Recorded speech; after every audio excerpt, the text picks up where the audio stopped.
Let's turn now to the meat of Volume 1 and explore the mystery of the Druids and some less known facts about this ancient priestarchy of the West.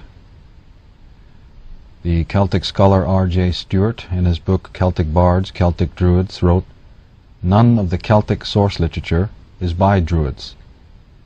In Ireland, the amount of poetic or Druidic material in manuscripts is substantial. The bulk of the source material is unpublished and still untranslated." Julius Caesar, this is a rather well-known entry in his memoirs or diaries or writings, in his book The Gallic Wars, this great destroyer of Druidism, he wrote, "As one of their leading dogmas, they include this, that souls are not annihilated, but pass after death from one body to another. And they hold that by this teaching men are much encouraged to valor, through disregarding the fear of death. They also discuss and impart to their young, many things concerning the heavenly bodies and their movements, the size of the world and our earth, natural sciences, and the influence and power of the immortal gods." So he's just corroborating what we've already been mentioning several times throughout this presentation. We're talking astrologers here, we're talking astronomers, scientists, architects, teachers, people who had not only schools of learning, but who taught the young the mysteries of nature and the mysteries of the world. I mean, this is the enemy saying this in their own work. And of colossal importance for modern theology, for modern thought, Judeo-Christianity, Caesar is saying, hey, they were into spiritual matters. They taught that the soul was immortal, that you shouldn't fear death, that the soul moves from one form to another. Transmigration of souls, reincarnation, all these concepts. Where have we heard all this before? Hasn't all of this been represented in the corpus of modern religions? Ammianus Marcellus, a historian around 350 AD, he wrote, "The Druids are men of penetrating and subtle spirit, and acquired the highest renown by their speculations, which were at once subtle and profound. Both Caesar and Mela plainly intimate that they were conversant with most sublime speculations in geometry and in measuring the magnitude of the earth." Augustus J. Theobald, in his book The Irish Race in the Past and the Present, written in 1879, he wrote, "Although we cannot know precisely when servitude was completely abolished among the Celts, the total silence of the contemporary annals on the subject justifies the belief that the Danes, on their first landing, found no real slaves in that country, and if the Danes themselves oppressed the people wherever they established their power, they could not make a social institution of slavery. It had never been more than a domestic arrangement. It could not become a state affair, as among the nations of antiquity. In clannish tribes, therefore, and particularly among the Celts, the personal freedom of the lowest clansman was the rule. Deprivation of individual liberty the exception."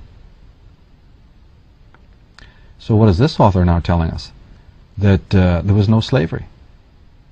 He says that the Celts, and we need to translate that term, meaning the Irish, at this instance, he's saying that the Danes or any visitors to Ireland found no evidence of any slavery nationwide, as was common down through all the later ages. The same author says, "Hence the manners of the people were altogether free from the abject deportment of slaves and villeins in other nations, a cringing disposition of the lower class towards their superiors, which continues even to this day among the peasantry of Europe, and which patriarchal nations have never known. The Norman invaders of Ireland in the 12th century were struck with the easy freedom of manner and speech of the people, so different from that of the lower orders in feudal countries. They soon even came to like it, and the supercilious followers of Strongbow readily adopted the dress, the habits, the language, and the good humour of the Celts, in the midst of whom they found themselves settled. He goes on to say that Professor E. Curry, in his book The Early Irish Manuscripts, thinks that the Ogham characters, this is one of the alphabets of ancient Ireland, so often mentioned in most ancient Irish books, were used in Erin long before the introduction of Christianity there, and he strengthens his opinion by proofs which it is difficult to contradict. Those characters are even now to be seen in some of the oldest books which have been preserved, as well as on many stone monuments, the remote antiquity of which cannot be denied. One well authenticated fact suffices, however, to set the question at rest. It is quite certain, says Curry, that the Irish Druids and poets had written books before the coming of St. Patrick in 432 AD, since we find that very statement in the ancient Gaelic tripartite life of the saint, as well as in the annotations of Tiracan, preserved in the Book of Armagh, which were taken by him from the lips and books of his tutor, Saint Mactha, who was the pupil and disciple of St. Patrick himself. What Caesar then states of the Druids, that they committed everything to memory and used no books, is not strictly true. They must have been true only with regard to their mode of teaching, in that they gave no books to their pupils, but confined themselves to an oral instruction. So Thabod is clearly mentioning here, clearly stating that there's even the earliest accounts of the Druids are not wholly to be trusted. We're not seeing slavery. We're not seeing sacrifice. We're not seeing that they only had an oral tradition. Just in the same way that in Egypt we're told their only form of writing was hieroglyphics. Well, you don't build pyramids and design geometrical marvels like that just writing in hieroglyphics. You must have had some other kind of writing, some other kind of script. I mean, it's preposterous to think otherwise. And in the case of the Druids here, we find that the visitors are being educated. The visitors are finding the people that they're invading to be more advanced than they are. He's saying that the fact that they had an oral tradition and that their writing tradition is actually stated in the earliest Christian accounts of the Druids. Back a little bit to etymology, and we find again that the senior Druid was known as the Olam. This comes from the root oli, O-L-I, and from that we get the word oligarchy, referring to a wise ruling elite. And believe me, we still have the term oligarchy today, but the meaning and the connotation is definitely different. Those who are calling themselves oligarchs and aristocrats today, you know, are anything but that, even though they may use that title and that term. Now, the Druids were also referred to as Arcadians. The root arca means bear, which is a reference, of course, to the bear constellations. This implies that they were not only from northern climes, but that they were astrologers and navigators. That's right, Boreas, Arcadia. We're talking about the northern sky here. We're talking about Ursa Major and Ursa Minor. We're talking about people who took their names from the various constellations and heavenly bodies that they venerated. This is also where the word Akkadian comes from. The root Akkad means holy place. And as I pointed out in my works on astrotheology, the holy place was nothing more than the northern sky, the original Camelot, the original Hyperborea, the original Garden of Eden. In India, Britain was referred to as Britistan, meaning the seat of religion. The seat of religion. So thousands of miles away in India, that little country of Ireland and that little country of Britain was known to be the seat of religion. Well, we've been taught that, no, wait a minute, we've been taught that India is the cradle of religion. But when you go to the Indians, the ones in the know, they're saying, oh, no, we received it from the West. Now, J. Lewis, in his book Astronomy of the Ancients, he writes, whether the origin of the zodiac is Aryan or Egyptian, it is still of immense antiquity. Simplicius, the 6th century AD, writes that he had always heard that the Egyptians had kept astronomical observations and records for at least 300 630,000 years. Diogenes Laertius carried back the astronomical calculations of the Egyptians to 48,863 years before Alexander the Great. Maritanus Capella corroborates the same by telling posterity that the Egyptians had secretly studied astronomy for over 40,000 years before they imparted their knowledge to the world.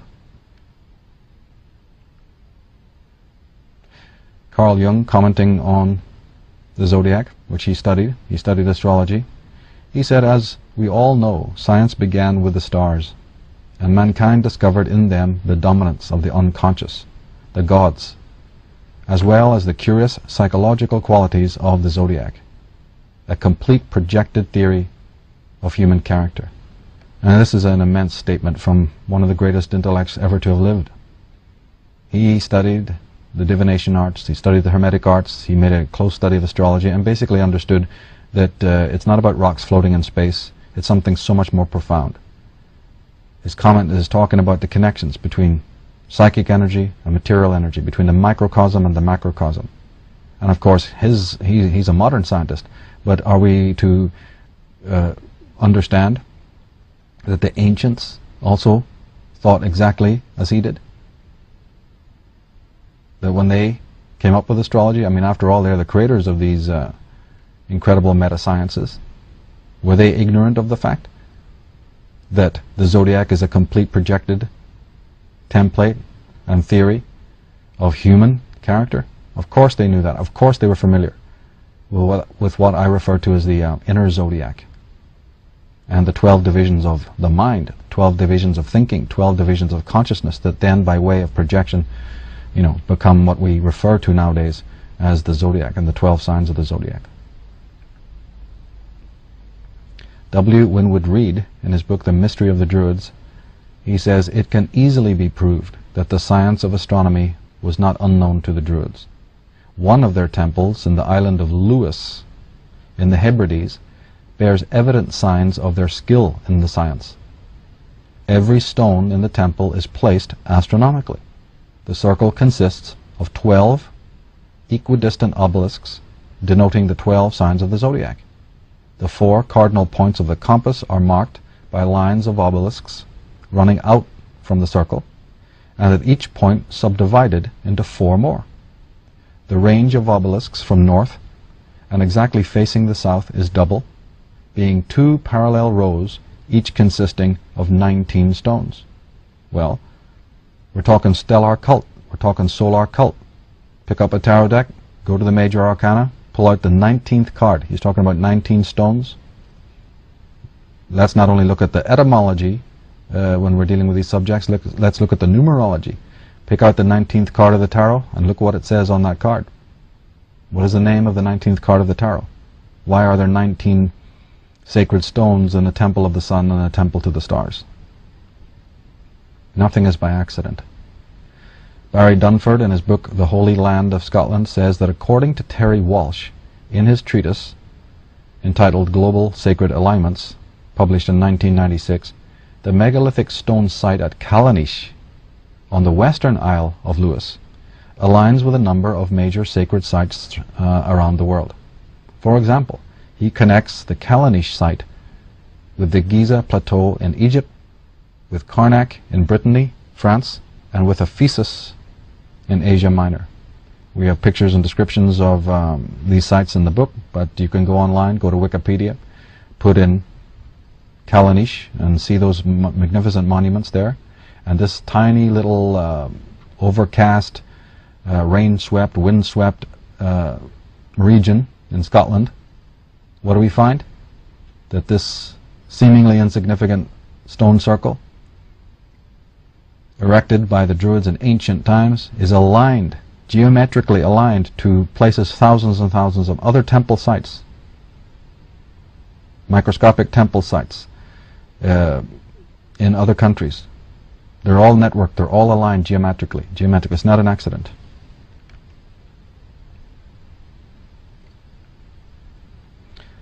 David Pinchbeck, in his book 2012, The Return of Quetzalcoatl, 2012, The Return of Quetzalcoatl says that historians and archaeologists have biased us to think of prehistoric or pre-modern cultures as societies of scarcity.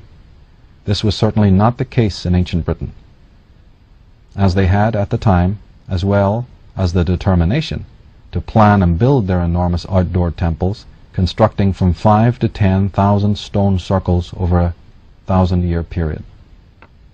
Yeah, so they had the ingenuity, and they had the wherewithal, and they had the skill.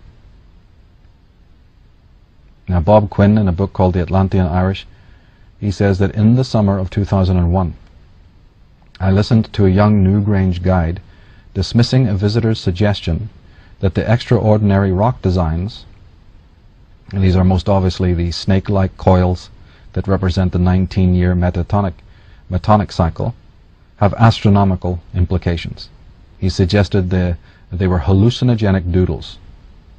Now let's pause here and analyze this, because this was also my own personal experience when I first started researching this particular subject on Ireland. It was about 1979, and in earnest about 1982.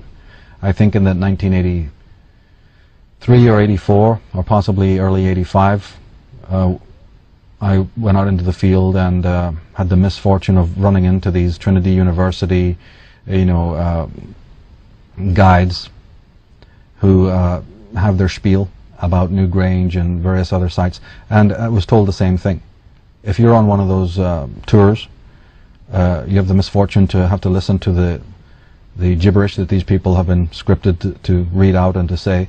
You'll find that you dare not ask a question, you dare not point out the obvious, you dare not bring sound theories, because they're not going to reciprocate. Just in this case, where this author, who's an expert on the Celts, remarking on these stones and the etchings and the fact that they're astronomically based, or at least this visitor, he's saying that this visitor was pointing this out to the guide, only to be told, oh no, those are hallucinogenic doodles.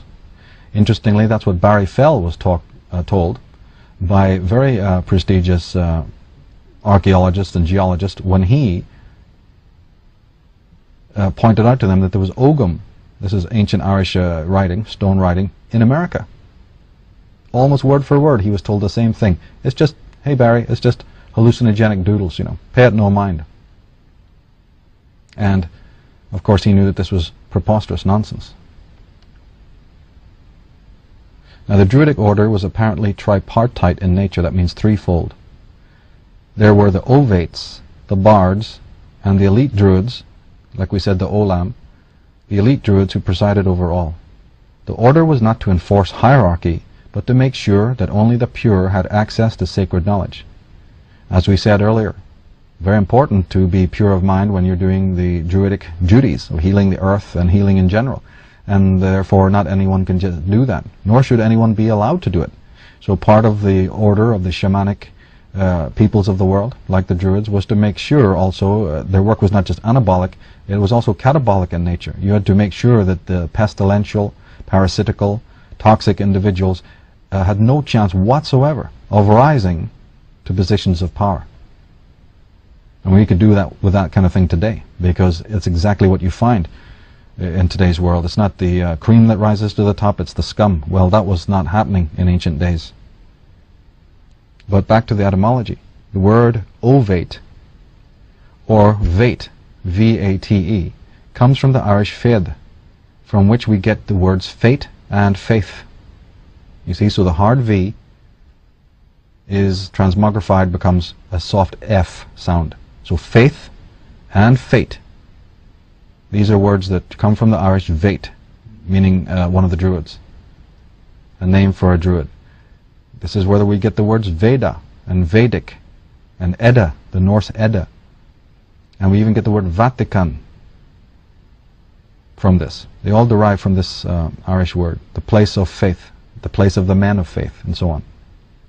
The word bard may derive from Boread, meaning the northern again, because these were men of the northwest. These were people who watched the northern sky. These were people of Arcadia, Hyperborea. The word bard may be the origin of the bar, when lawyers are called to the bar. And speaking in brief about their pantheon, we discover something again that was cannibalized. The chief god of the Druids was the stag god known as Cernunnos, or also Herne, H-E-R-N-E. This is then picked up further into Europe, into the east, by the Greeks, and possibly the Etruscans, you see, and we have Herm, or Hermes. The meaning of the word Hermes meaning secret, the secret one, or the keeper of the secrets, the secret tradition. Hermes, we understand that is the, in Egypt that's Thoth, and also amongst the Romans it's Mercury, the god Mercury. And look how common the symbol of Mercury is, the caduceus, and the symbol of Mercury. You find it in Piccadilly Circus, you find it on newspapers, you find it on the friezes of buildings. It's a very commonly known symbol. Well, just realize every time you see the Grecianized version of Mercury, that's based on a much more ancient god from Ireland, Herne, the stag god, the god with the antlers. And as the picture on the bottom there, bottom left, shows you, this is Pashupati, this is Shiva, one of the earliest gods known in India, again emphasizing the connections between the West and the East. They have the same god in the same pose, representing exactly the same concepts. In the book, Volume 1 of the Irish Origins, we go into this movement and we address this whole idea of the dispersion of the Western area. And when we see very fair children and fair people as far away as the Tarim Basin in China, we even find them in Australia and Tasmania, we certainly find the tradition in India. The girl on the left is Pakistani, with blonde hair. The girl on the right, piercing blue eyes, from Afghanistan, Pakistan, India. When you go over there, you find it's very understood about these ancient traversals and ancient relationships that the modern scholars will do anything to deny. As we said, the Druids are divided. They loved and adored the number 3. They even divided their own order into 3. And that's picked up today when we have schools that divide themselves into houses. We have Congress, we have legislation, you see, we have the judiciaries. We have a lot of tripart divisions, flags, and so on. Just check out the very shape of the pyramid. Just check out the shape of Buckingham Palace. That's the image on the bottom. The image on the top right there is the Buckingham Palace seen from above. The Jewish menorah is a take on the 3. The Congress room design, occult symbols. We have broadcasting Christian networks in America. We've got corporate logos, you see. We have PBS corporations. We've got banks. Their logos tell you a story. We've got the headdress of the popes, the mitre. We've got television shows that employ the tripart division. We're going to ask where that came from. Here is a Jesuit ceremony which emphasizes the 3 initiations and matriculation in 3. Tremendous study just to look at the word 3. Now the word Druid has several probable related origins. Most likely it derives from the Gaelic dreda, pronounced dri or dred, meaning kindred, or from druvid, that means one who knows. Vid, Veda, just like we showed in a previous slide there, the druvid, one who knows, or one who has knowledge. Now the suffix vid can also be rendered wid with a W. That's the root of the word wizard and the word wise. We find this syllable in Vedic and Veda that connote the highest wisdom. It may also derive from druthin, right? So Druid may derive from druthin, that means the servant of truth. In German, it means of God. An Irish priestess was also known as a druth, or a dri, a dre. We derive the word truth from druthin. The hard D at the beginning of the word is softened and anglicized as the letter T. So truth and druid is the same word. Druids are servants of truth. Another acceptable rendering is from the Welsh Gaelic dervid, or derwid, meaning superior priest or inspector. and from, guess that's pronounced Draoeth, meaning magician. In Persian we have Duri, meaning noble and holy man. This Dervid is very similar, of course, to the modern name David. So, King David, Camp David, the term David, the name David, where did that come from?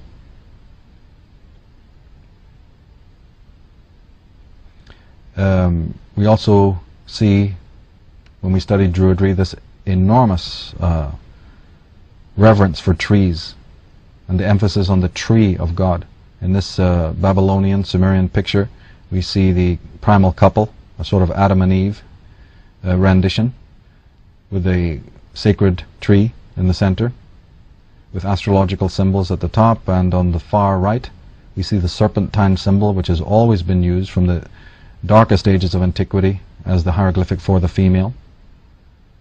We see the horned helmet of the bull or goat horns and the central tree.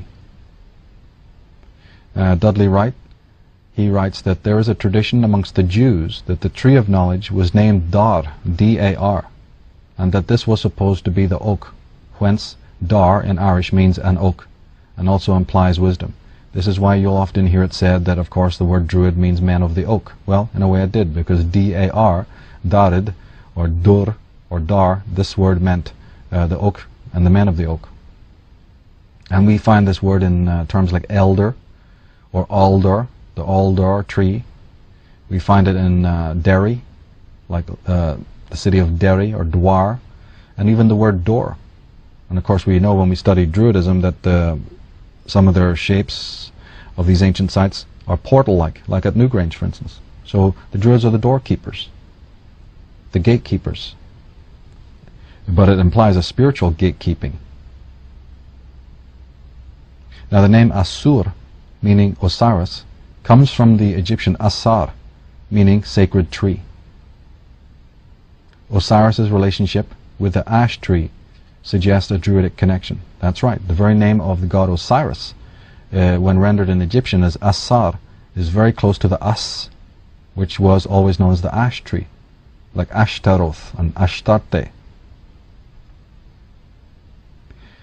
One of the reasons for this, not the only reason, is because from the sky, looking down, Egypt itself, the Nile, as a secondary symbol. First of all, the symbol is of the sacred river, of course, but from the air it looked like the branches of a tree. The trunk was the Nile, and as it came to the delta, it branched out and looked like a sacred tree. So Egypt, in fact Egypt in ancient days, was known as the land of the tree and the serpent. And this implies many things, and I've gone into this in other presentations. The great goddess was often shown as a tree, or standing inside a tree of nourishment. The chief goddesses of Egypt were always, just like as in Ireland, connected to the sacred tree. In my opinion, this is where the origins of the Kabbalah are, because the land of the tree and the serpent, well, as a symbol, the tree and the serpent, that's the Kabbalah. That's the ancient doctrine, the mystery school teachings, known as the Kabbalah. In my reading of ancient mythology and history and traditions, these sacred traditions, there's no doubt in my mind that the fact that it uses a symbol of a tree, however stylized, and a serpent implies that it's Aryan in origin. But we always see the sacred tree. We always see the sacred tree. The Buddha sat under the tree. Lord Krishna is always seen in proximity to the tree, just as the Scandinavian Odin was seen in connection to the tree. In Grecian images of the Muses, we find the sacred tree. And the Maya, that image on the bottom right there, shows the priest and the initiate sitting under the tree, the sacred tree. And the symbols of the tree can be found all over the media.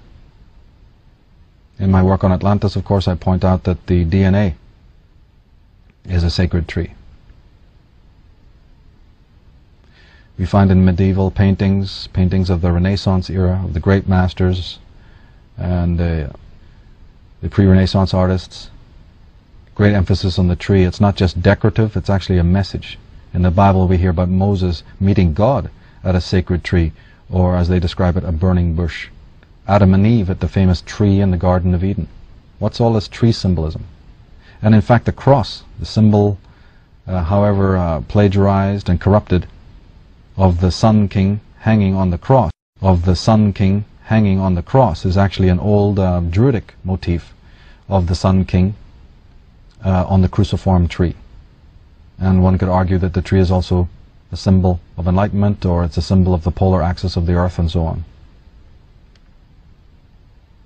Here we find on the Church of Scotland is that burning bush motif, and on the right, on the flag of the Church of Scotland, you'll notice that the tree is not only blazing or burning or illuminated, but it has 3 roots. Again, the number 3 representing the Druids. On the left, the picture of the Scottish Church incorporates in the design of Vesica Pisces, and also the Knights of Malta crosses. And later on we'll be looking into that symbol. Now, earlier in the introduction, in the preview, we mentioned the name of the great Conor MacDowry, who wrote extensively on the west to east movement of the elements of civilization and on the role of Ireland in the west.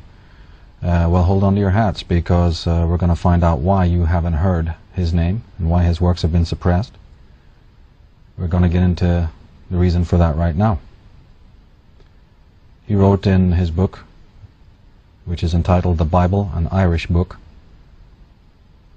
that Christianity came from Judaism is acknowledged by churchmen, but it has never been truthfully divulged before where Judaism had its origins and home, or who were the Hebrews and the Jews. The term Hebrew and Jew, for deceptive purposes, has been conferred upon a people of Aramaic race, and it is a misnomer to call this people the modern so-called Jews. Well, where did the word come from? The word Jew is actually a derivation or corruption of the word you, because as we said in the past, certain consonants and certain vowels were interchangeable, and we see this in Hebrew. It's a known fact that Y and J were often interchangeable. So Judah or Judaic, their origin is with the language of the trees. Specifically, the word Jew comes from the yew tree. One of the most sacred of all trees in Druidism was the yew. The taller and thinner variety of yew, similar to the cypress, known as the Fastia Giata, grew abundantly throughout Western Ireland and was sacred to the ancient warrior queen and goddess of the Tuatha De Danann, Banva, after whom Ireland was once named. Botanists believe all other yews in the world to be descended from 2 Irish trees. County Mayo comes from the word meaning yew forest. Interestingly, the most sacred Egyptian groves, orchards, and temple precincts appear to have had these Irish yews in pride of place. According to Ralph Ellis, the yew was the Egyptians' original tree of life, and it featured prominently in Egypt's most sacred mystery school traditions and initiatory rites. It was a symbol of death and underworld rites. The oldest implements in the world, dating to over 50,000 years ago, were made of yew wood. The tree may have been considered sacred because it poisoned all animals that ate of its bark or leaves except the stag and deer. The deer and the stag were supremely sacred, of course, to the Irish Druids. Now the yew can still frequently be found in British churchyards. Given that the yews were older than Christian churches, it follows that Christian churches and cathedrals were deliberately positioned near to the tree for symbolic purposes. A study of the yew tree serves to confirm the west to east movement of the elements of religion. The last letter of the Irish Ogham alphabet was I, and that letter was connected to the yew tree. The letter turns up as the Hebrew Yod, the first letter which we find in the name of God, Jehovah, whom Moses suggestively met at a burning bush. The word yew may be connected to the word Jew, from Yahu or Judah. So, were the Jews, the so-called Jews, originally men of the yew, that is, initiates of Druidic colleges? So the letters were interchangeable. Ayu, Yua, Judah. We need to look at the etymology. Keep our minds on the history of these words, and cuts through a lot of disinformation. Then we can look at another tree which was sacred to the Druids, the Rowan. Just as the word Jew derives from the word for yew tree, so does the ancient name Levi, L-E-V-I, or Levite, come from the Gaelic letter L, which was known as Louis or Lewis, and which can also be rendered Louis, L-E-W-I-S, or Louis, like in the French Louis. L, the letter L, or Louis, as it's known in Irish, was the third letter, there's that number 3 again, of the Irish alphabet. It referred to the Rowan tree that was most sacred of all the trees in Irish Druidism. Each berry of the Rowan tree bears a minute pentagram. So Levi, Lewis, Louis. We already spoke of the Isle of Lewis, which was sacred to the Druids up in Scotland. Well, where does this word Lewis come from? Lourdes in France, L-O-U. Lewis, Lewisham. It's the third letter in the sacred alphabet of the Druids, and it referred to a tree, the Rowan tree. So what's this connection between the ancient pantheons of the Jews? Is there something, why did Moses meet God in front of a burning tree, a burning bush? Why not at a well, you see, or some other location? Why did the editors and scriptors of the Bible insist and write this in? Because they knew how important tree symbolism was to the ancients, to the Egyptian priests, and to the Irish Druids, and also to the Babylonians and Sumerians. They knew what we're not supposed to know. Like we said earlier, the significance of these religious tropes, these religious traditions. We find them in the Bible, but we don't notice it. There's a tree in the Garden of Eden story. In the very book of Genesis, there's a mention of an oak tree, and the burial of all the gods are buried by the prophet under an oak tree. This is what we said earlier, symbolic language. It's metaphorical, it's mythological, it's sidereal. In the book released this year, Astrotheology, again there's a whole chapter. In chapter 19 there's a section, a very important section, on the symbolism of the tree, and how the tree was the seminal and cardinal symbol of God, and also of Goddess. It's something that we need to deeply look into, is the significance and symbolism of the tree. The worshippers or keepers of the Rowan were known as the Louis, L-E-W-I. And this is the origin of Levi, or Levi, L-E-V-I. It's where the word Levite originated. But who were the Levites? They were the priests, teachers, and instructors. The biblical Levites adopted the old Druidic title as their own, either because they had descended from the Western Druids, or because they were initiates and adepts from Druidic, Chaldean, or Ammonist colleges. That's right. Look up the word Levite when you're dealing with the 12 tribes of Israel, and you'll find that they were a tribe set apart. They were very special. They didn't operate like the other tribes. Their banner, their flag, their insignia, and their customs, their duties were very different. They were legalistic. They were the judges of the tribes of Israel. And they were the ones that Jehovah imparted the oral tradition to. Because remember, in the Bible we talk about we hear Moses received the law, the 10 Commandments. But we also hear about an unspoken oral tradition handed down to the priests, to the Levites. And little more is ever said about that. But we find that this then becomes the backbone of Judaism. But how we're not told what that law is. That becomes the foundation of the Torah and the foundation of the Talmud and the foundation of Judaic religion. And of course we surmise that it also found a home. It's also key to Christian ideas. But the very presence of a tree, the very fact that we see this, to the educated person, to the one who's done their homework, what you're dealing with here is Druidism. And in the Astrotheology book, chapter 1, we also show this. How many passages, literally we have lists and lists of passages from the Bible, from the New Testament, showing the Druidic tropes and elements and motifs that the average reader is completely unaware of.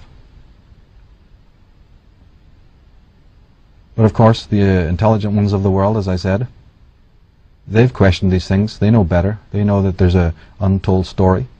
Sigmund Freud, in his very, very important book, Moses and Monotheism, and this is a book that I deal with in Volume 2 of the Irish Origins of Civilization. We deal with Sigmund Freud and his great discoveries. He said, among the greatest riddles of Jewish prehistoric times is that concerning the antecedents of the Levites. They are said to have been derived from one of the 12 tribes of Israel, the tribe of Levi, but no tradition has ever ventured to pronounce on where that tribe originally dwelt, or what portion of the conquered country of Canaan had been allotted to it. They occupied the most important priestly positions, but yet they were distinguished from the priests. A Levite is not necessarily a priest. It is not the name of a caste. Well, we find also the city of Maliwi, or Maliwi, or Maliwi, which turns up in the Nile. The great city of Maliwi, the city of the Jews, the so-called Jews, was a city on the Nile. So we've got yew trees, we've got the tradition of the trees, we've got temple structure, the pylons are tree-like, and we've got the origin of the Jews and the Levites. And of course, if people are familiar with the work of Ralph Ellis and Mustafa Gadala and Ahmed Osman, they'll know that it's no longer a secret about the origin of the 12 tribes of Israel. The Isle of Lewis in Scotland was a Druidic centre.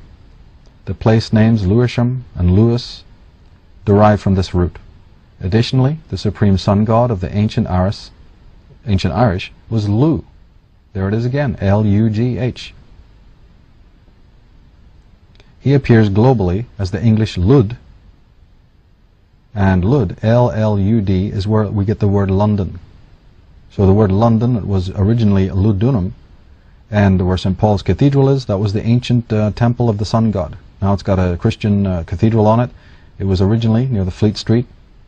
A key position in London was dedicated to the Irish god Lu, but his name can be spelled L-U-G-H or L-L-E-W, and so forth and so on. In Sumerian we have the Lugal, in Welsh Lu, French Lugos, Italian Logos. A Logos is a word that means meaning, means truth and understanding. He appears in the Christian canon as Saint Luke, L-U-K-E, the patron saint of surgeons and healers. As I said, the word London comes from Ludunum, meaning Lu's hill. Lu's temple is now the site of the Christian St. Paul's Cathedral. The rowan tree may have been given its name Lewis due to it being sacred to Lu, who connects to the tree as Odin, the Norse Odin, connected to the great world ash tree, or as Zeus was connected to the great oak tree. The duplicitous historians and clergy know that the real meaning of the title Hebrew had to be obscured. It was noted that the word was similar to Apiru, which referred to thieves, wanderers, and vagabonds, or to simple shepherds seeking refuge in Egypt due to droughts. Such refugees did exist, and were bound to sustain themselves in Egypt by performing menial tasks. With the letter H added, we have Hapiru, making a word that could easily be mistaken for Hebrew or Hebrew. But the Apiru or Hapiru were not the same people as the Hebrew or Ibaru or Abaru, the wise ones and counselors to Pharaoh. Now the Irish or Aryan Magi had journeyed far and wide and had established mystery schools throughout the far-flung corners of the globe, in every empire and major city. The early Egyptians knew them as the Shem Suhor, or disciples of Horus. And a while ago we came across that when we looked at Albert Churchward's discovery of the parchment that talked about the builder and the designer of the Great Pyramid in Egypt, and that this man was of the company of what he called the disciples or the followers of Horus, Horus being the falcon-headed sun god, from which we get terms like hour, hours of the day, the Horus, the horizon, the great sun god of Egypt. Well, the Shem Suhor, here we have them again. The Shem Suhor are the Druids in an Egyptian context. They existed in pre-dynastic times. They were temple builders, they were astronomers and astrologers, they were teachers, and they were the ones who are the primordial Hibiru, not the Apiru, that just simply meant a visitor to your land, a refugee. And it's known by historians that there were great famines, that Egypt was the breadbasket for all people in the surrounding districts and lands, from as far away as Mesopotamia, as far away as Palestine. In times of great famine, they would all descend on Egypt, hoping to be looked after, you see. And there was also on Santorini, the eruption of Mount Thera, which has now come to light, which also caused devastation in that region. And again, Egypt, although Egypt was shaken desperately itself, all the people of the surrounding countries looked to Egypt as the breadbasket, looked there for their survival. So, Egypt had severe immigration problems of its own during that time. But the word Hebrew can also be traced to the Gaelic Heber or Eber, meaning the fire or the sun. A Hebrew or an Iberu was a priest of the sun. We're talking solar cult here. The word did not refer to a race or nation, as we've been told by duplicitous historians. It actually referred to the caste of Druidic elders and to their gnosis. It also referred to their sacred language and alphabet. A Hebrew, then, was one conversant with the sacred knowledge. To be precise, the knowledge of the stars. Arthur Diott Thompson, in his monumental work entitled On Mankind, Their Origin and Destiny, wrote, "Hebrew, in short, is the language which enables men to pass from one meaning to another, which explains, interprets, gives the allegorical meaning. By Hebrews, therefore, Moses does not mean the Israelites, but men, Israelites or Egyptians, who were learned in the Hebrew language, in the knowledge of Ambres, the initiated and the initiators." The Reverend Robert Taylor, in his book The Devil's Pulpit, he wrote, "The initiated who had passed through all the inferior grades and attained the highest rank of autops, or eyewitnesses, were called by the whole pagan world Israelites or Hebrews. The name of Israelites, Jews, or Hebrews did never designate a political or national body, but were the name which, from an infinitely remote antiquity, designated the highest order of the initiated into the holy mysteries, and to whom alone were committed the oracles of God." Now we start to see why the works of such people as I'm mentioning was suppressed. Now we know what earth-shattering revelations come when you delve into the subjects of etymology and philology, and you discover the true facts.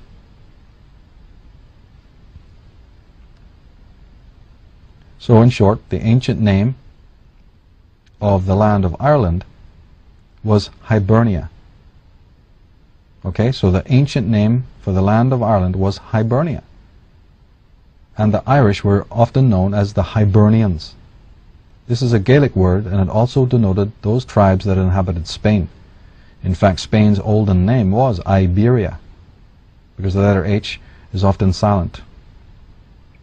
In short, the original Hebrews were the Irish. So Hebrew turns up as Iberu, Heber, and we find out that the ancient name of Ireland was Hibernia. And this is not because that name was brought by Easterners to the West, as some scholars maintain. No, it's because that term was the word that meant the Iberu, the land of the Iberu. It was taken west. It was known throughout the whole world. And the Egyptian language confirms what we are saying about these intriguing terms. In Egyptian, the word Ibre, meaning, like the Hebrew Eber, refers to rivers and to water. The reference here was most probably to the Nile and to the schools of the Hebrew that existed along that great river. With the letter H added to the beginning of the word, we have the Eber, meaning men of the river. Rivers were always considered sacred to the ancients. The Rhine River, for instance, takes its name from the Germanic word Rhun, meaning sacred knowledge or source of wisdom. Men of the river, therefore, refer to those of the underground stream of hermetic knowledge. In the papyrus of Hunefer, of the Egyptian Book of the Dead, we see Osiris enthroned upon the sacred river or pool of water from which arises the papyrus plant with the 4 sons of Horus. So whether you're talking about the Indus or the Ganges or the Saraswati, you're talking about the Nile, or you're talking about the Rhine or any other river, river was always sacred. This is where a lot of communities developed. This is where the mystery schools are. This is where the temples were built. This is why the symbol of the river is found in Washington, D.C., with the obelisk and the Washington Capitol. This is why you see the river running past the Houses of Parliament.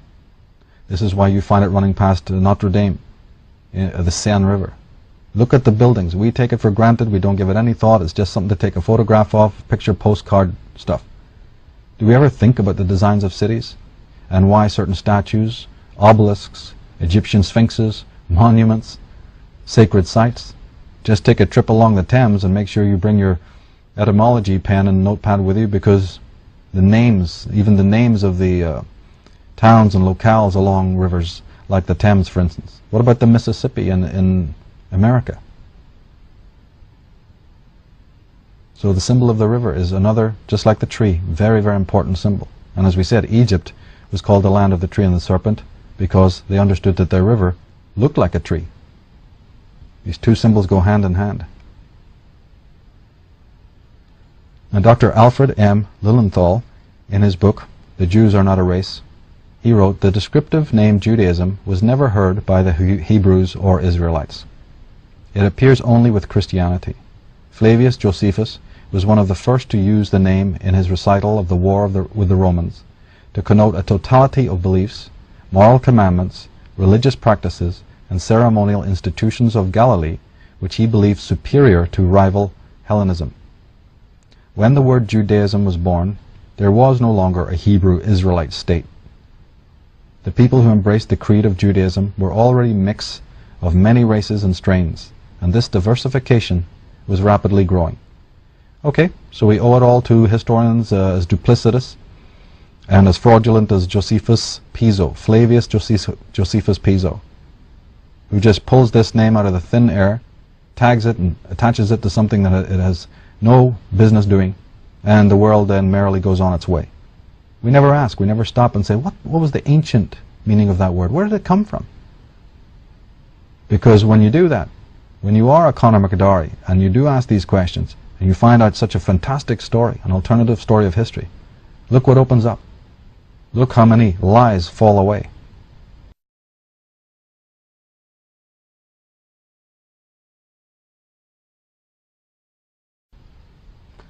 Earlier we mentioned that one of the most important questions regarding Atlantis, Lemuria, and the pre-Diluvian civilizations that are mentioned in the world's cultures, and specifically in the mythologies and folk traditions, is what happened to them. And we addressed the idea of the age of catastrophe that wrecked the world, and that we emphasized it was a global disaster, a global calamity. So let's turn now to the age of catastrophe to learn something about that period of history, of ancient history.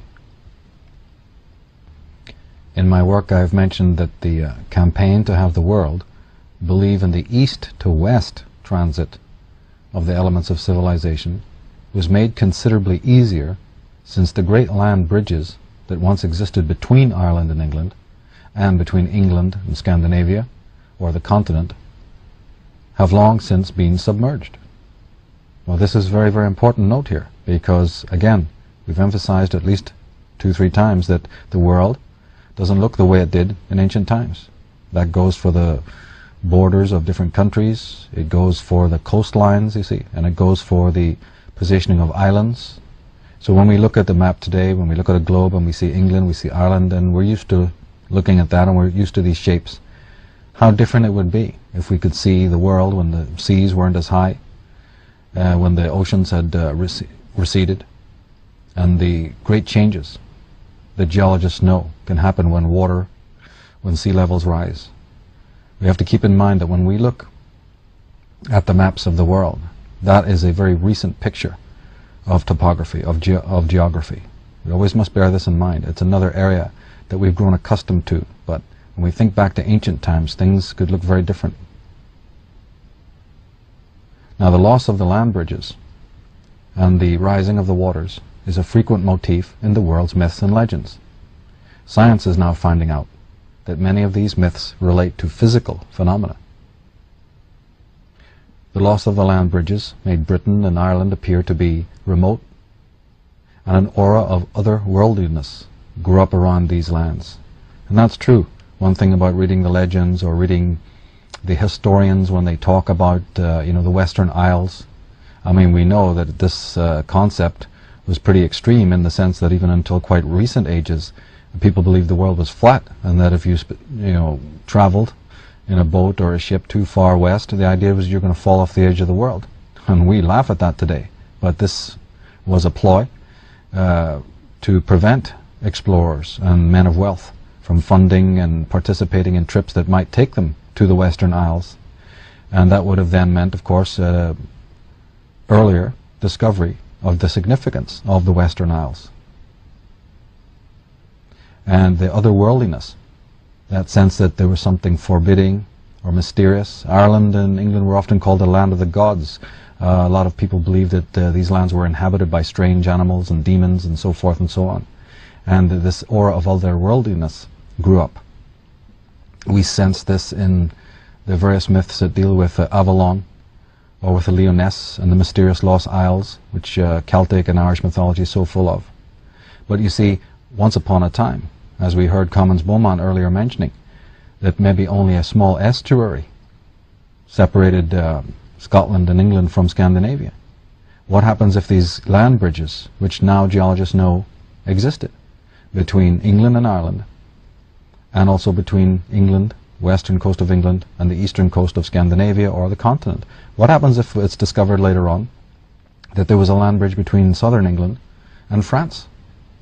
As we said, that changes what we know about the topography. But what it also does is it makes places that are now very remote, like for instance the Shetlands, like the Isle of Lewis, like the Orkneys. Yes, they're remote and wild and desolate now, and we could never think of those places being anything to do with a cradle of civilization or a cradle of language and writing and customs. Of course not, because this is again this sort of implanted idea that we have about the topography and the geography of Europe and Britain.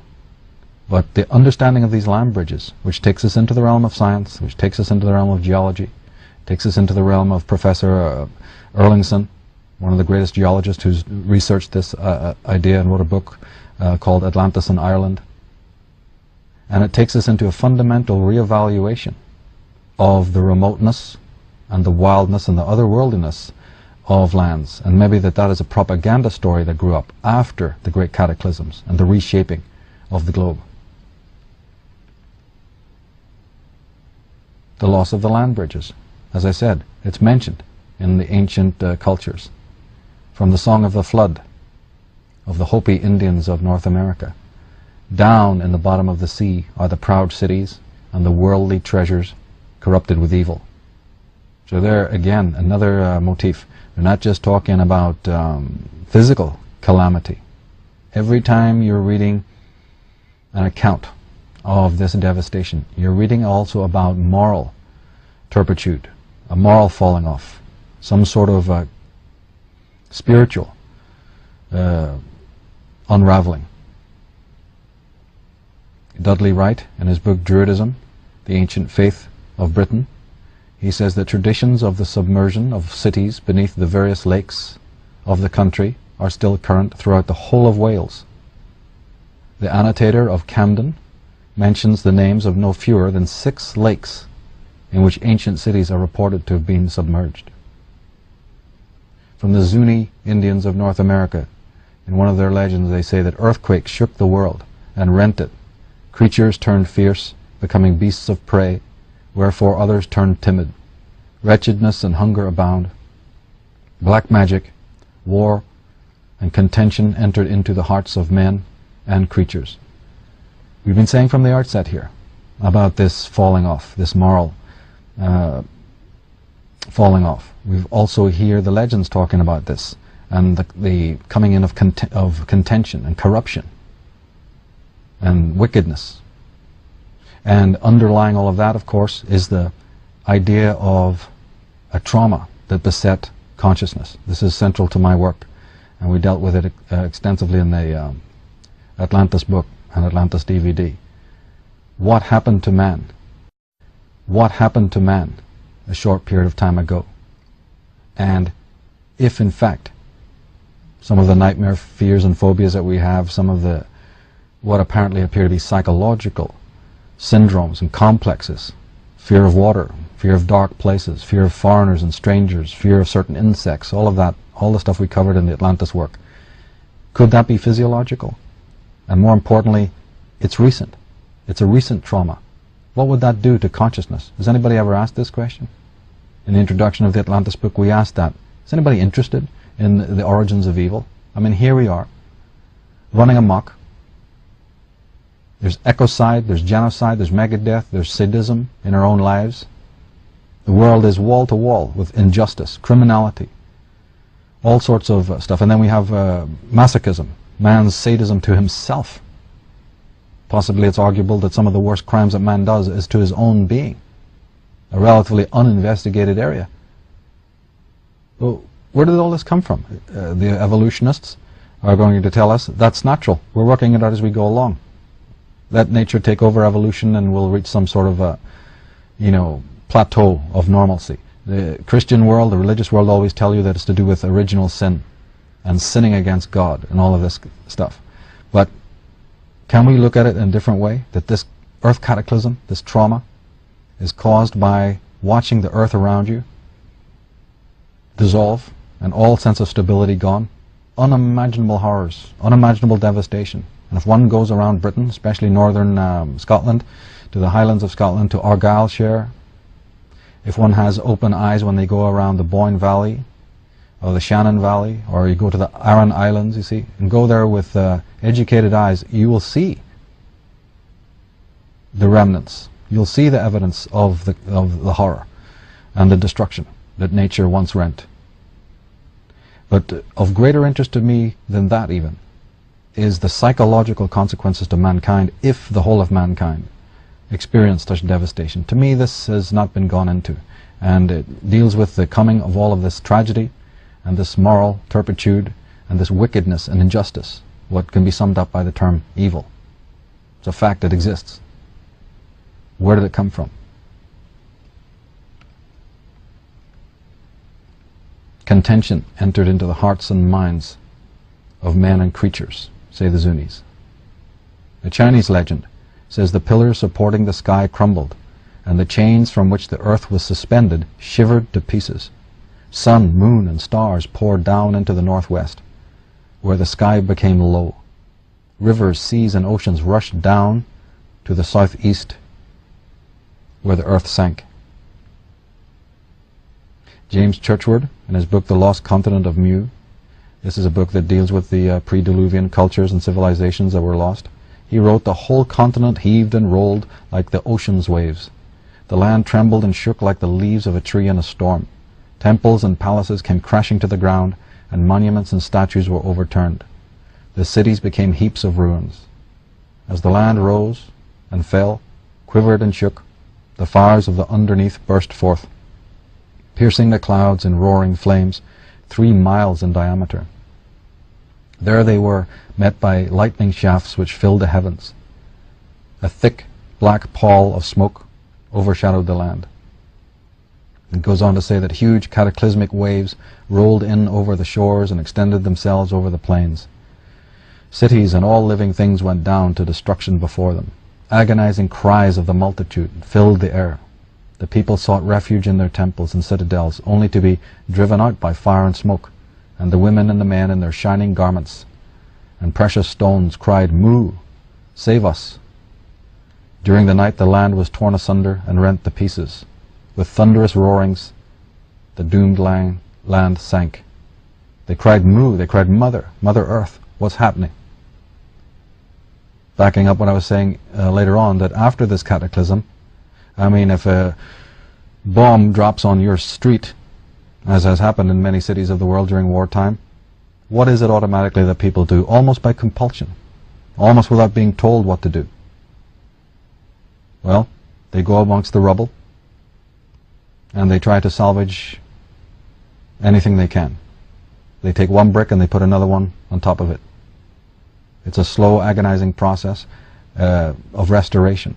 Well, in ancient days, this was done. Many of the monuments and the great ancient sites that you will go to in Scandinavia or in Britain or in Scotland or whatever, you'll see that these are made up of small stones, like Maeve's tomb in Northern Ireland. You'll see that they're made up of small stones, hundreds of thousands of small stones. And it's befuddled, you know, the science community. What on earth would have been the purpose of this? Well, if you see your mother beaten and scarred and bruised and with rubble in every direction, wouldn't the shaman perhaps say, hey, let's pick up these stones and bring them to a central place? And by doing that, wouldn't you also galvanize a fractured and fragmented people that need to be held together because they're screaming mad now, going out of their minds? That ritual of lifting the stones and bringing them to a central location and putting them there. And then, of course, what's the philosophy of that? What's the after effect? That in times afterwards, that monument would be a symbol, would it not, of the cataclysm that was, as a reminder that such things can happen. And more than that, just like the pyramid in Egypt, it would be there forever as a symbol to say, and we were able to gain restoration. Those monuments were erect, and they were saying this is order returned. In Egyptian mythology, there's tremendous emphasis on the raising of what's known as the Djed pillar. And Freemasons have picked up on this idea of a pillar that is broken. If you look into medieval art, you'll see this. If you look into Masonic iconography, you'll see this. A pillar that is broken or smashed, a curtain that has been rent, a temple that has been hit by lightning. In the tarot cards, we have a card called the Tower Struck with Lightning. We have pyramids with doors that are many feet up. Could that be to prevent water from coming in? That ancient man had learned from these cataclysms to build correctly, to build pyramidically, to build towers like round towers and obelisks, towers of Babel. In fact, there's even passages in ancient work that talks about that the function of the Tower of Babel was to keep the water out. Did man learn to suspect that the earth could do this again? We even hear in the book of Genesis about God promising that great cataclysms and floods would not come again. But ancient man may have been practical enough to realize, what are we going to do with our important manuscripts? What will we do with the gods, the images of the gods? What will we do with some of the sacred relics that we have should the earth again teeter? So some of the buildings, if we look at them in that light, particularly the pyramid in Egypt, we start to realize that they had a dual function. They were to be hermetically sealed, so that the great symbols of the culture and the civilization could be interred there, just in case colossal devastation revisited the earth. Now, I wrote that the catastrophes forced the Northwesterners to flee their ancestral habitats and to cross the land bridges to the continent. Moving south and east in search of shelter and food, they were welcomed as elders by every race they encountered. They were responsible for the cave paintings at Lascaux in France, and in Egypt also, and it is their descendants that are falsely believed to have been the first invaders to ancient Ireland. These descendants were, however, merely returning to the land of their forefathers after a semblance of normalcy had returned to their wrecked homelands. So this is basically what we're talking about here, is a rewriting of almost everything that's been written about anyone invading Ireland. Because invariably, the invader, the historians talk about the invasions and the comings of this group and that group to a naked land. And therefore you're bound to believe that whoever invaded came for the first time. And this is pretty much 9 out of 10 of the books written on Irish history. The land is barren, the land is naked, it's uninhabited, and it's conquered by various waves, groups that come in waves. Well, nothing could be further from the truth. First of all, it was very easy to be able to migrate from the lands of Britain because of these land bridges. Secondly, people who would not normally have migrated in such numbers were forced to do so because of the cataclysm, the age of catastrophe, forcing them out of their homes. These are very advanced people, as we saw earlier, technically advanced, spiritually, theologically advanced. They're welcomed, they influence, they live temporarily in caves. So this whole story about our ancestors being permanent cave dwellers is utter nonsense. But a cave is a place that you would take temporary refuge in while the world around you was in tumult. And while you're there, you might even paint on the walls. And then you might also move on, which is what we know happened. The exact same type or style of paintings that were found in Lascaux in France have also been found in Egypt. This was last year discovered, 2007. And what was more, the paintings in Egypt are dated to over 15,000 years ago, and this approximates the time of the Great Cataclysm. But most importantly, again, the rewriting of Irish history, of British history. Let us understand, put it in neon lights, put it in neon sign on Times Square. Return. Let us never entertain the idea that Ireland in primordial times was a naked land. It was inhabited from the most remotest periods. It probably was a remnant of the ancient lands, the pre-Diluvian lands of the gods. The only time it was ever deserted is during and after the age of catastrophe. And then hundreds of years, perhaps even thousands of years elapse. And when we start hearing of the historical and prehistorical migrations to Ireland of various groups, we have to understand one thing that is never mentioned in the ancient books and the accounts of these invasions and migrations. We have to understand that they were returns of the indigenous inhabitants of those lands. Once this is committed to memory, once this is absolutely understood, British and Irish history will make sense. More than that, you'll be able to make greater sense of what you read concerning these matters.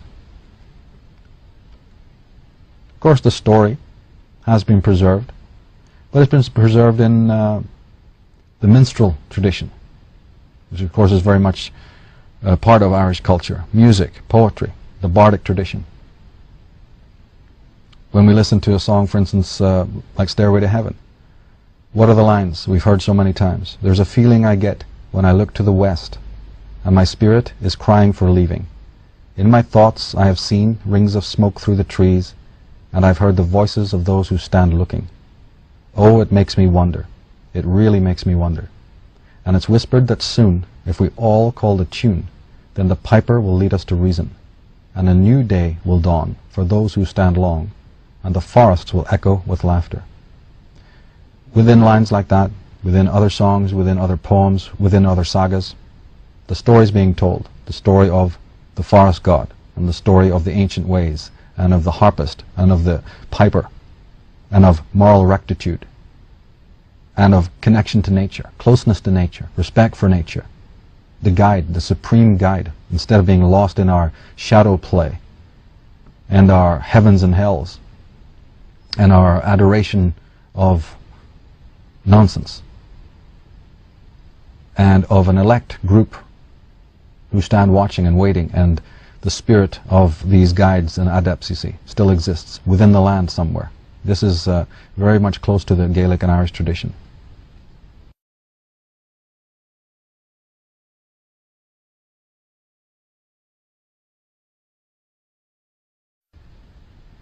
Let's fast forward now to a controversial area of my work concerning the destruction of the Druids and the seizure of their gnosis. In Book 1 of the set of Irish Origins, there's a comment on the back I'd like to read. For centuries, the annihilation of the Druids has been but a footnote of history. Yet it is one of the very first genocidal acts to be laid at the door of the Vatican and Judeo-Christian establishment. This book exposes the reasons why the Irish Druids and bards were targeted, and how their ancient knowledge, which once illumined the world, has been plundered and misused by those who seek to spiritually darken the world and the minds of men.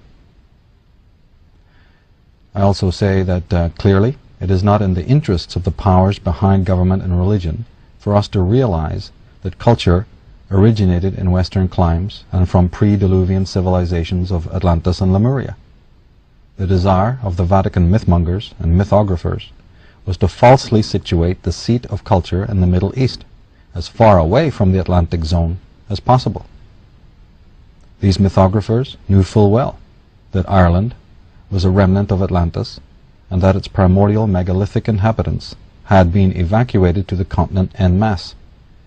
If we therefore find, as we do, apparently Semitic symbols all over the lands of Europe, we do so because they came there due to earlier traversals of Western peoples.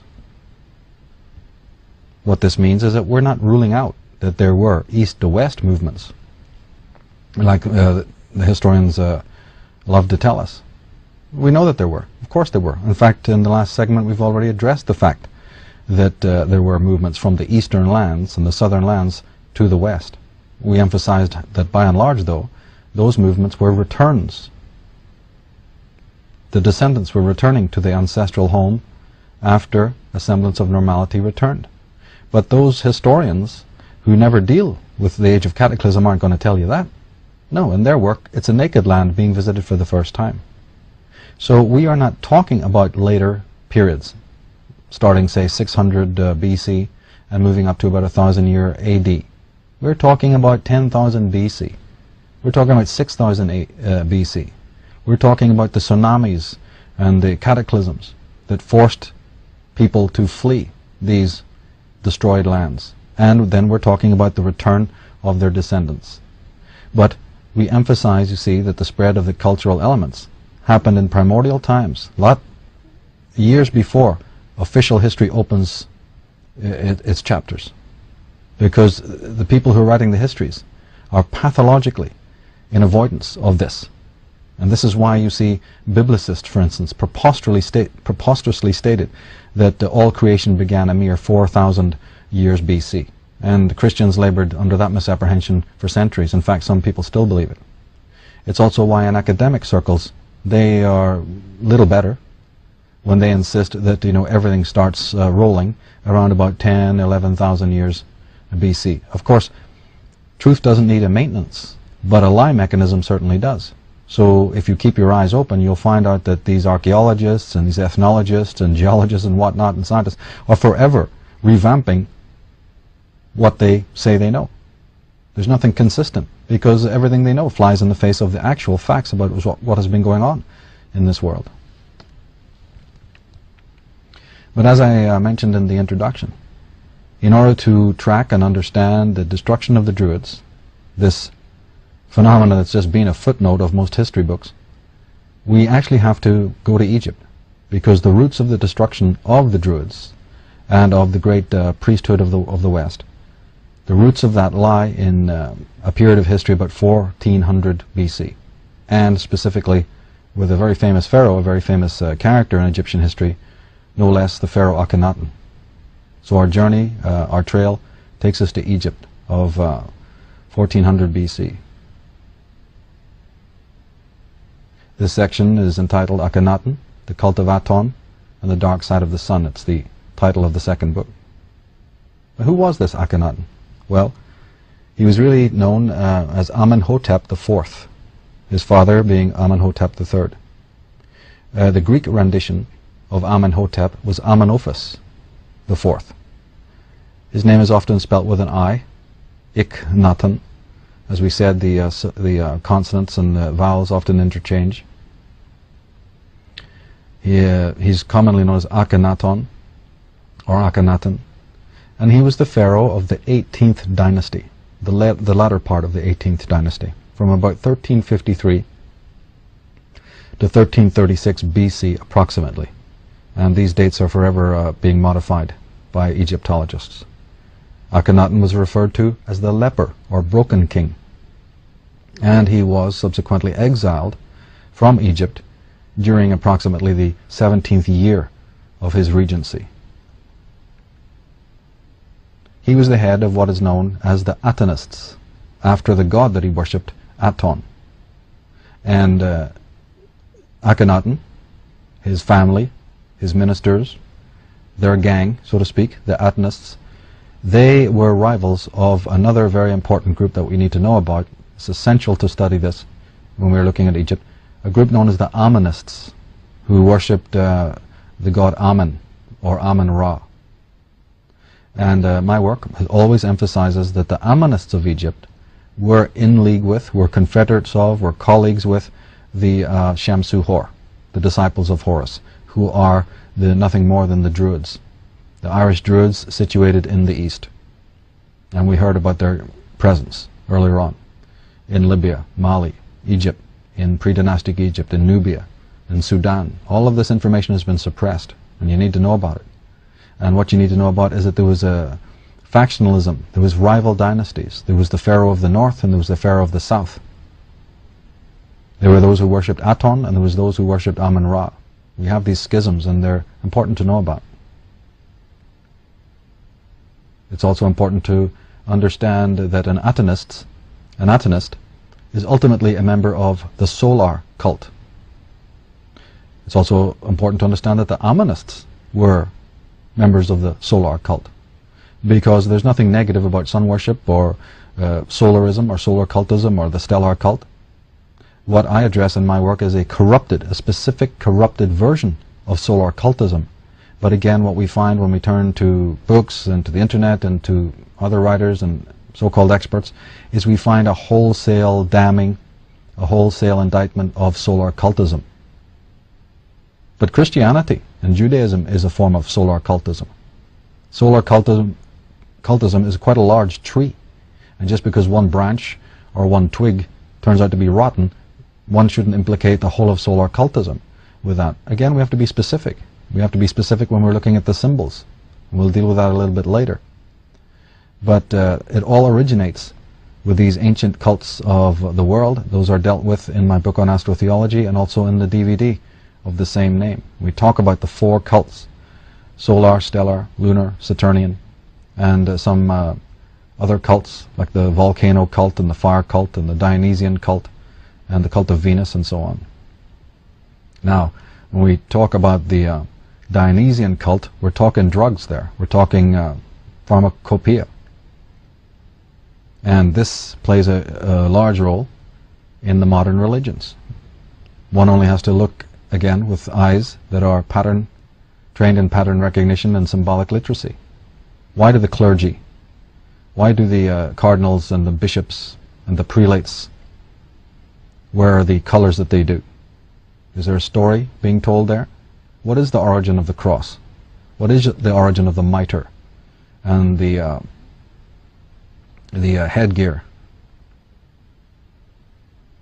Here are some pictures from GnosticMedia.org, which show that many of the costumes and the tunics and the garb, not just of the royals, but specifically of the cardinals and the prelates and the popes, was taken from this drug cult, this ancient cult of the mushrooms. And scholars such as James Arthur and Jordan Maxwell, and more earlier we have the great John Allegro, have written books on this. Here we have the Amanita muscara mushroom, which is uncannily similar to the costumes of the prelates. Some have argued that the Holy Grail, the chalice of the Grail, is also a metaphor for the Dionysian cult of mushrooms. Here in this artwork, medieval artwork, which I believe shows the Emperor Constantine, a bizarre looking image if ever we saw one, we find again in subliminal form the mushroom. We see that the Constantine is making the sign of the goat, the horns of the goat, which is an old Irish salute. Here again on the left, Christian artwork. On the bottom, the mount, the sacred mountain, the sacred hill, and on top of it the triform tree with mushroom-shaped vegetable growing there. Here in India, various images of the Buddha. Clearly and distinctly you can see the mushroom shapes there of how important psilocybin was to the ancients, that there was a whole cult operating in the ancient world. And through the work of John Allegro and others, we now have to accept that this existed. Well, there were many cults. And it's ludicrous to believe that any of the descendants of these cults, either biological descendants or ideological descendants, aren't around anymore. As Jordan Maxwell and others have pointed out, these descendants still exist and they still run the show. So we had Akhenaten, the very famous pharaoh of the 18th dynasty, and of course we have his son, allegedly his son, the very famous, equally famous Tutankhamun, or Tutankhaten as he was called, because at once, when he was an Atonist, he had the term of Aton, his god, in his name. He's the son of Akhenaten and the queen Kia.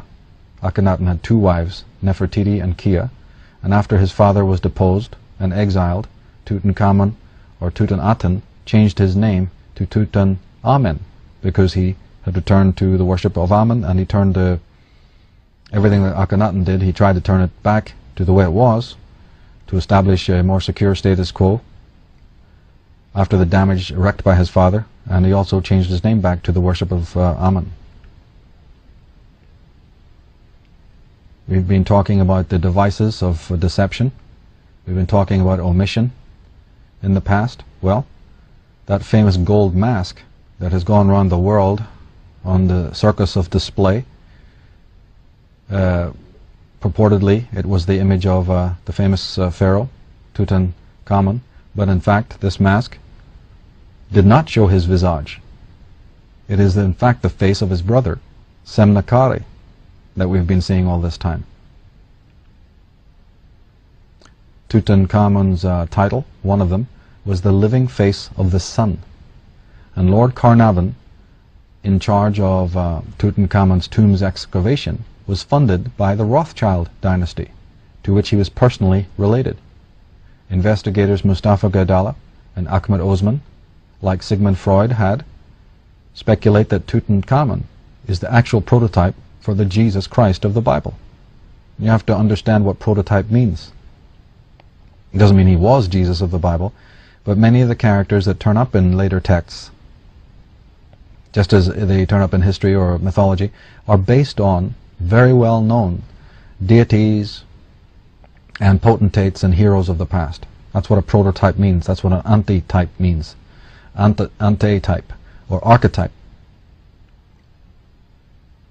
But one of the most fascinating things about Tutankhamun is brought out by the scholar Mustafa Gaidala, and it has to do again with language.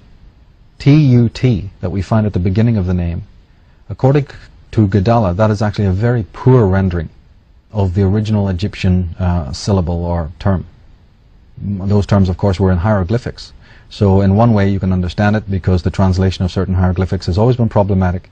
There hasn't really been more than about 1,500 words discovered in Egyptian. And sometimes the vowels and consonants, different scholars are ambivalent about the translations. But Gaidala is adamant that in the case of T-U-T, you see, it's far better to render that D-W-D or even D-V-D. And of course, if you do that, then what we find as the first syllable of the name of Tutankhamun is actually Dawood or David. This is the origin of the word David that we looked briefly at earlier on in the presentation about Camp David, you see, and David, King David. Well, it turns out that that's an Egyptian name, or more correctly a title. And T-U-T, that rendition, that transposition is inaccurate, and it maybe was inaccurate on purpose. We have to understand that there's also a method to this madness. The title David has been found to refer to the kings of the Egyptian 18th dynasty, that is, to the cult of Aton. In other words, there was not one David, but many. The word had a similar meaning to general, field marshal, or commander. Well, we have not only Tutankhamun, remember, we have Tuthmosis, and there was at least 3 of them. In fact, there was about 4 Tuthmosises. So the Tuth is much better rendered as the David, or the David. And this was a term, a title, not a personal name. More, it should be reckoned as a title. We also derive the word dove, D-O-V-E, from the word David. We also have the word divide, hinting at sacred geometry and the whole science of geomancy and architecture. The dividers, those who are expert at architecture. And this, of course, brings in a Masonic angle as well. So we derive the word dove from David, and the white dove is frequently used as a cryptic insignia for the house or seed of David, and therefore for the cult of Aton. It's Latin. In Latin, dove is columba, And this, of course, gives us the Knights of Columbus and Saint Columba, etc.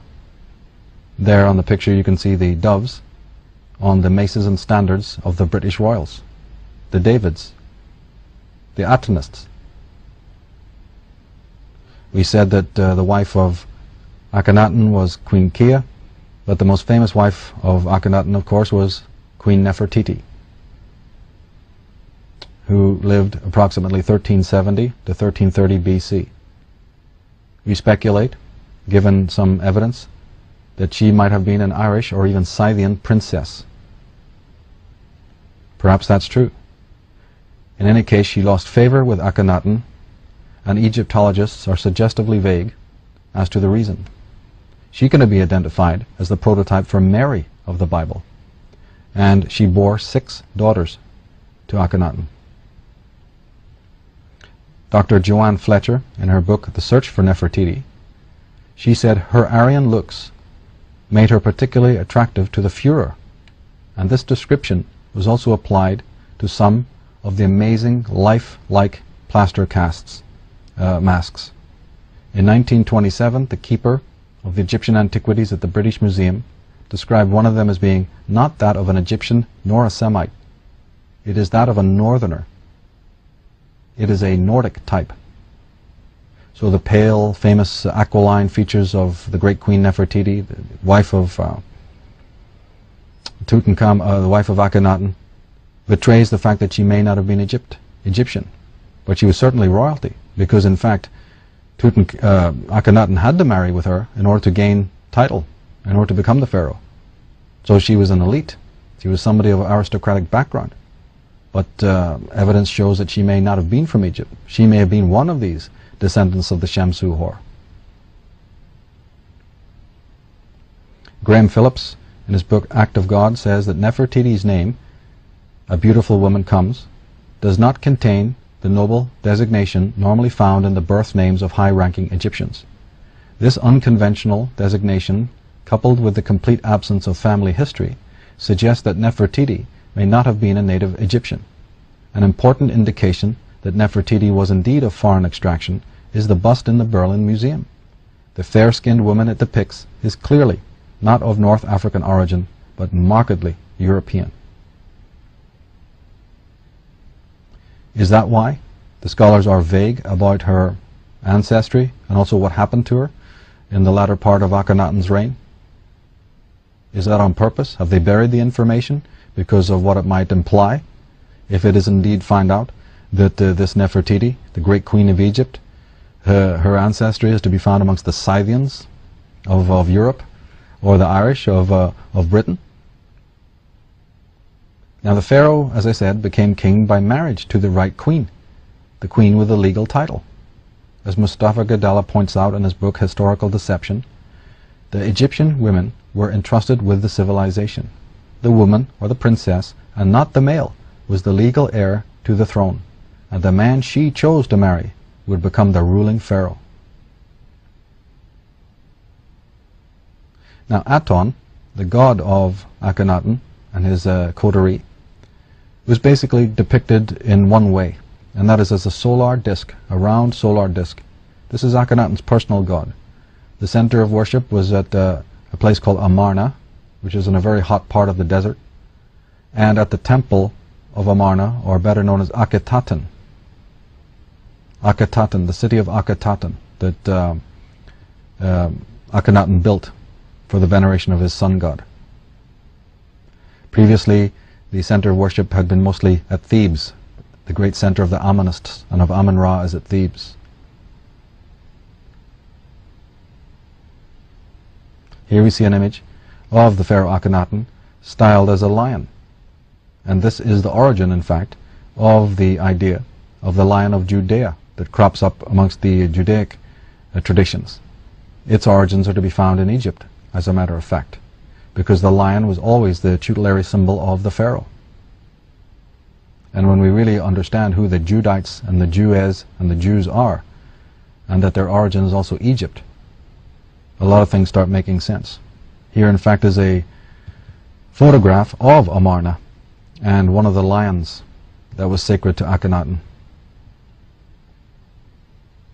Akhenaten referred to himself also as the architect, which again, of course, brings in the Masonic rites and rituals. And the symbol of the lion, of course, is ubiquitous. It's another one that we see without observing. We see it not only on Judaic symbolism, but we see it in Britain, we see it in media corporations, and we see it on heraldry. It also turns up on the coronation chair of the kings and queens of England. This chair, of course, was originally in Ireland. It went by way of Scotland, I believe, and then it's finally, at the time of the Stuarts, turned up in England. But the central point of interest is that it is sitting on, it is propped up upon 4 lions, the symbol of the Atenists, the solar cult. And the back of the chair is again suggestively shaped like a pyramid.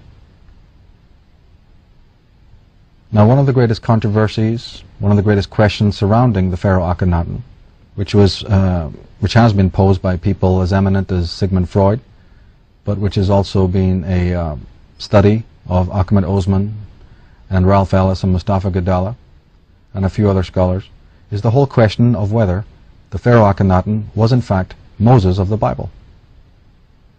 Osman says, an examination of their respective religious beliefs makes it clear that Moses and Akhenaten should not be looked upon, as has largely been the case, as rivals, but as the same person. The great scholar Godfrey Higgins said that Manetho, the historian Manetho, states that Moses received his priestly education and learned all the wisdom of the Egyptians in the city of Heliopolis, in the Delta, the biblical city of On, the house of the sun. This is just one of the many intriguing anecdotes that has led scholars to believe that there's a connection between these two. We talked about Nefertiti being the prototype of Mary. We talked about Tutankhamun being a very likely prototype for the Jesus of the Bible. And this has been an ongoing question, an ongoing search to discover if there's legitimate connections between the Moses of the Old Testament, the leader of the Judites, and this Pharaoh Akhenaten.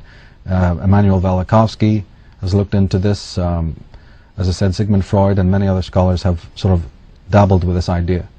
And there's strong evidence to believe that in fact the two were one and the same man.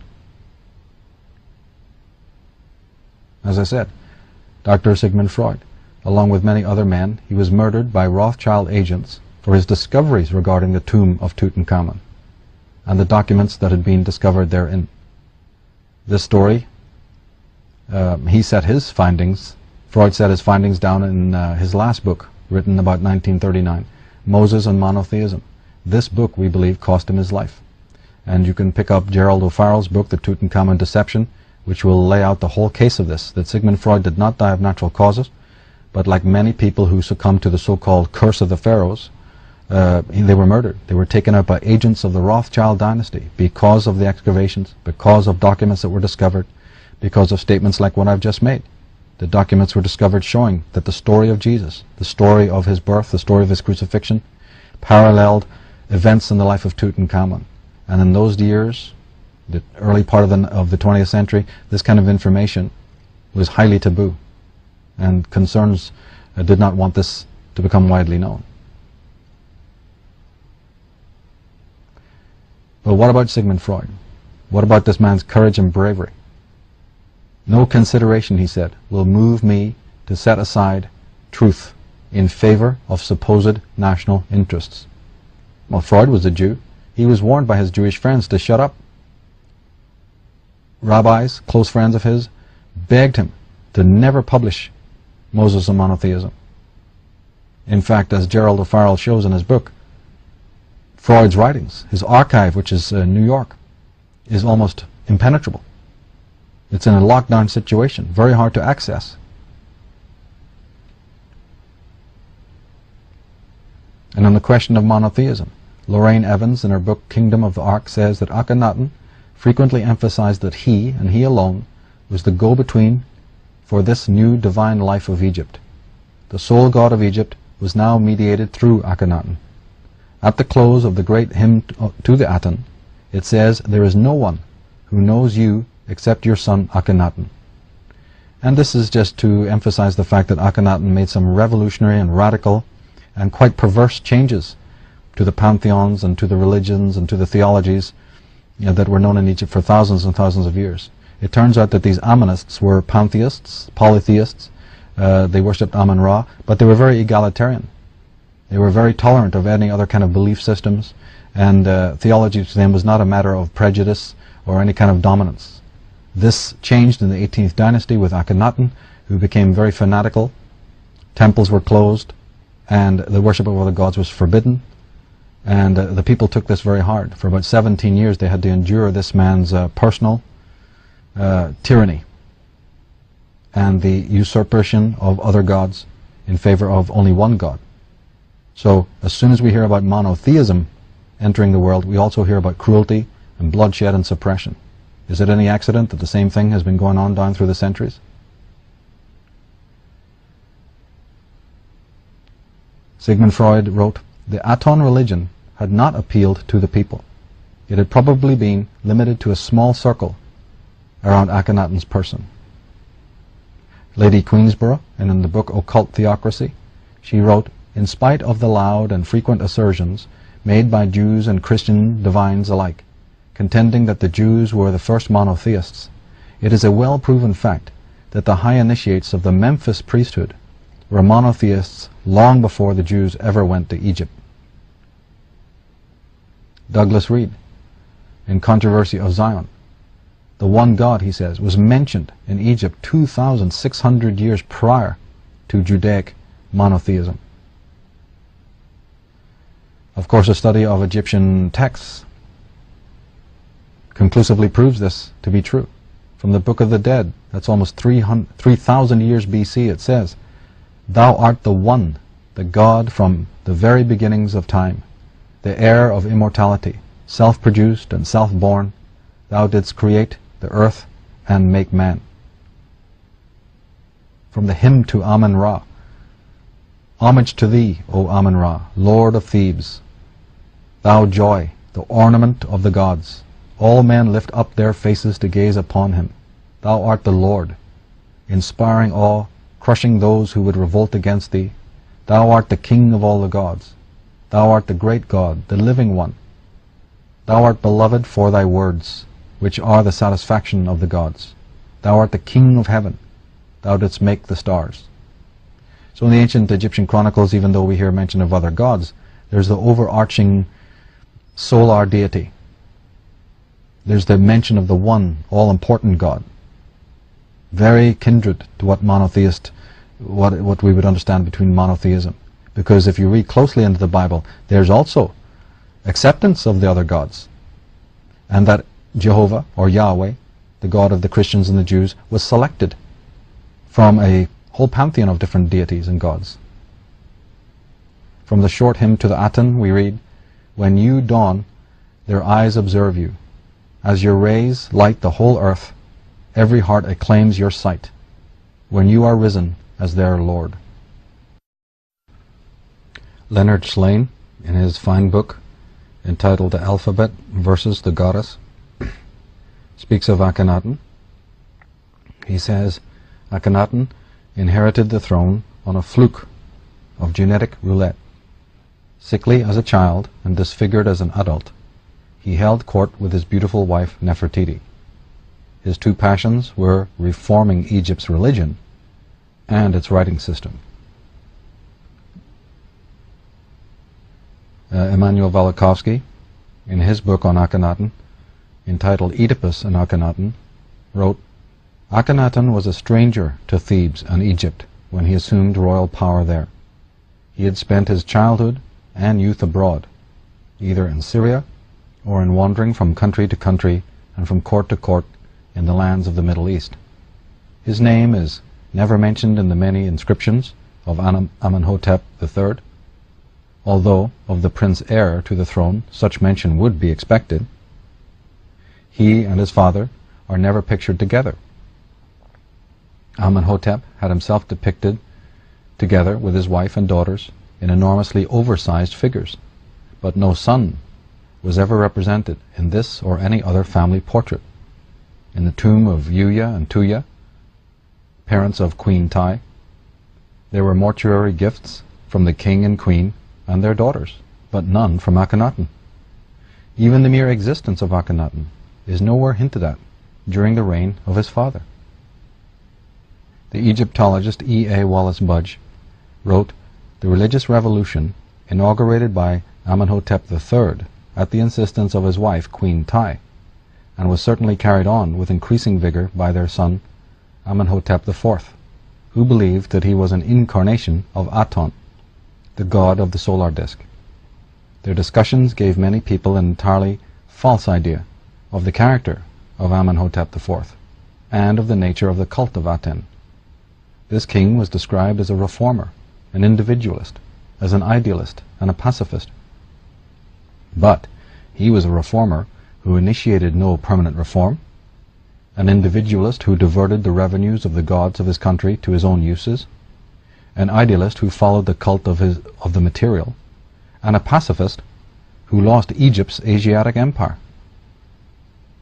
Budge goes on to say, "In recent years he has been described by such names as the great idealist, the great reformer, the world's first revolutionist, the first individual in human history, etc.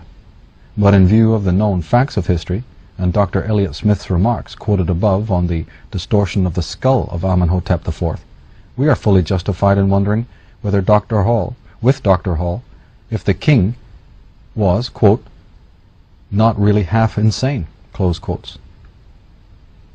Nicholas Reeves, in his book Akhenaten, Egypt's False Prophet, wrote, "It was an era which, though starting off well enough, had degenerated rapidly into mayhem and widespread religious persecution, an orgy of wanton destruction, and almost total economic collapse.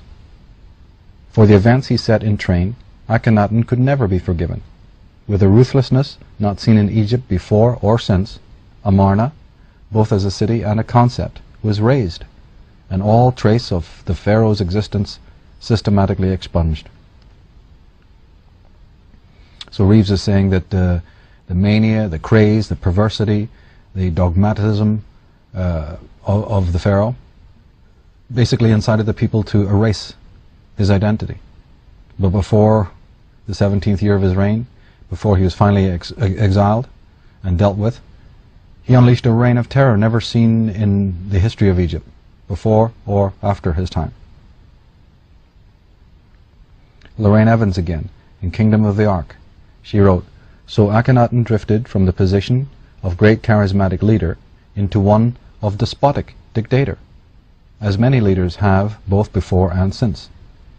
It was to cause great strife within his people later, but for now he lived in an ideal never-never land of his own construction, isolated from the population and surrounded by family and courtiers. Now Aaron drifted into fantasies of the perfect world in which he lived and the perfect kingdom over which he ruled. Little by little he ordered the palace artists to display him in divine form. Here was Akhenaten in the form of a divine being, the form of a messenger from the cosmos." Lorraine Evans speculates not that Akhenaten was Moses, but that Akhenaten was Aaron, who of course was an aide, a close associate of the biblical Moses.